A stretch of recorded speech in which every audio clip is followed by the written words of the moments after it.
Good morning, ladies and gentlemen. It is I, your technical critic. I have just come back from seeing 300, The Rise of an Empire. This is an ancient tale told with the modern movie magic in the classic Greek fashion. And by that I mean there is a lot, and I do mean a lot of embellishment. Hard fighting, a lot of hard sex, and as many gory details as you can cram into a story. That being said, there were some problems. I would not recommend seeing this in 3D because, again, this is a dark movie. And 3D glasses are essentially shades. So I would definitely say see this in 2D. As well, a lot of the slow motion is a little overused. There are some scenes that you definitely do not need to see in slow motion, but you see them anyways. But other than that, it is an excellent time. If you're going to see this as a Greek historian, you are going to be sorely disappointed, but extremely entertained.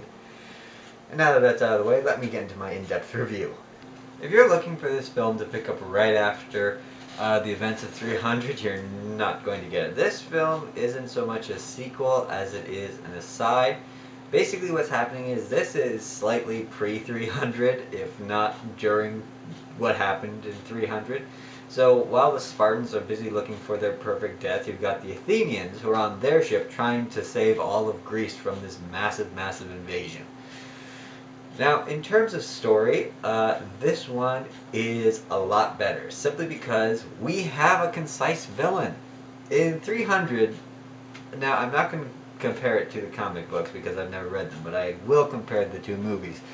In 300, you have Xerxes as a villain, but you never see or hear anything of him. He's just there in the background, having orgies in his tent or whatever.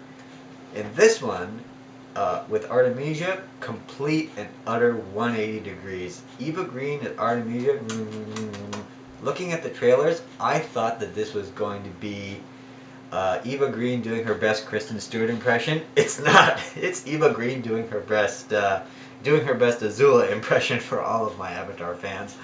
And oh my god, I just loved her. If Azula hadn't been defeated and grown up to rule the world, this is what you would have gotten. And like you placed her on a ship, this is what you would have gotten, because oh my god, she's just the best villain. And she's got a really good backstory for why she wants to hate the Greeks, and you actually sympathize with her. I wanted her to win so badly. I wanted her to cut Themistocles in half. Meanwhile, poor Amanda's sitting beside me. She's like, just kill her already. I'm like, no, don't kill her. Kill him. It was, it was just a great time.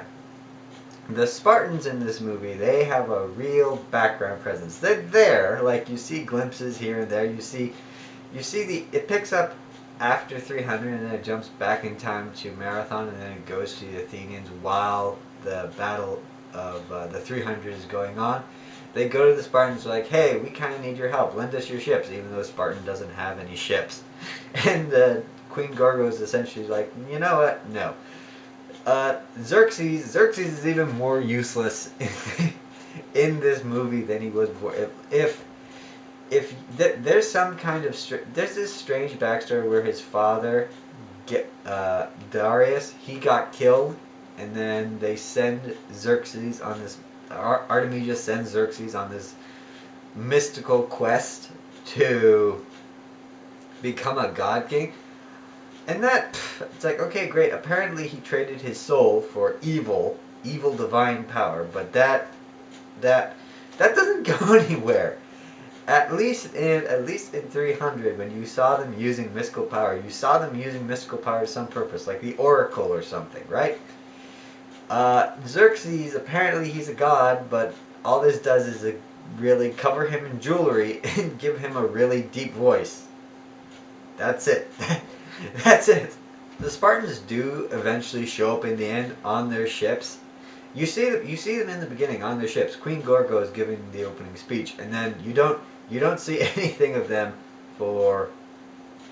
unless like they're in like a training scene, or it's got the Themistocles going and being like, hey, we need you. You don't see any of them until the end of the movie, when Queen Gorgo sails in with her ships, and by that time Themistocles and Artemisia, they've already fought, they've already kicked each other's ass and got their swords at each other's throats. Sorry to give away the ending.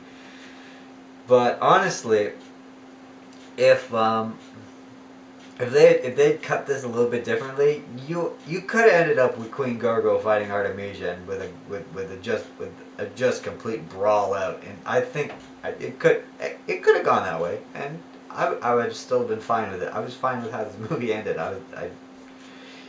It was not that big a deal, but I do wish that the Spartans had been on this movie a little bit more instead of just coming in at the end. The only drawbacks that I see to this movie are that it's mostly in 3D. And here's the thing. This movie is a dark movie. As I've said before, and I'll say it again, 3D glasses are shades. See? I can look out the window, and I'm perfectly fine. And this movie, it's on a bunch of ships, and it's either storming, or they're fighting at night, or something is going on. And I honestly, it was like, this was me for the movie. Okay, I can't see what's going on. Oh wait, I forgot, it's in 3D, it's all blurry. So yeah, there's that. And also, just one, it's a slight drawback. They overuse the slow motion. Now, I know a lot of people are saying, you know what, 300, they overuse the slow motion as well. Well, you know what? In 300, it's mostly a fighting movie. If they don't use the slow motion, you're going to miss what's going on because the scenes are like that. We're jumping from one scene to the next scene to the next scene to the next scene. First they're battling rhinoceroses, then they're battling elephants, then they're battling the immortals, then they're battling grenade throwing guys, and like it just goes. In this movie, ship to ship, the ship to ship fighting is fine with the slow motion. I mean, there are some parts where literally it just does go on too long. I don't need to see everybody die in slow motion. Just show me some people dying in slow motion, and then show me a bunch of people getting killed quickly, and I'm fine with it. I literally, it would be, I would not mind, but you're just waiting for some of the scenes to end so that we can get on to the next action scene. Also, there are certain parts of this movie that don't need to be in slow motion. For example, I don't need to see the rape of Artemisia's family in slow motion. I mean, I get that she has a terrible, terrible backstory. I don't need to see it happen for 5 whole minutes of screen time. It's okay. I get it. As I said, this movie had a lot of gore detail in it. They pull no punches. They don't hold anything back. You see everything, and I do mean everything. All in all, I have to say, I love this movie. And if I didn't love it, I would certainly like it a lot. It's a really good action film. It's a lot better than Pompeii. This is the movie Pompeii wanted to be. And you know that they're going to set it up for another one. They've already set it up. I don't know if it's going to be kicking Darius out of Greece like they finished at the end of 300, where they're like, we're fighting them 3-1. It's like, okay, maybe that's the next one. Maybe the next one will be the battle between Sparta and Athens, with Pericles and Sparta, and how the two of them basically battle it out into somebody. Who knows? Maybe it'll be 300, The Legend of Alexander. I don't know. But whatever it is, I hope to see it soon. This movie is a great addition to the series. And this has been my critique. Go see 300, and I will see you later in the next one. Goodbye.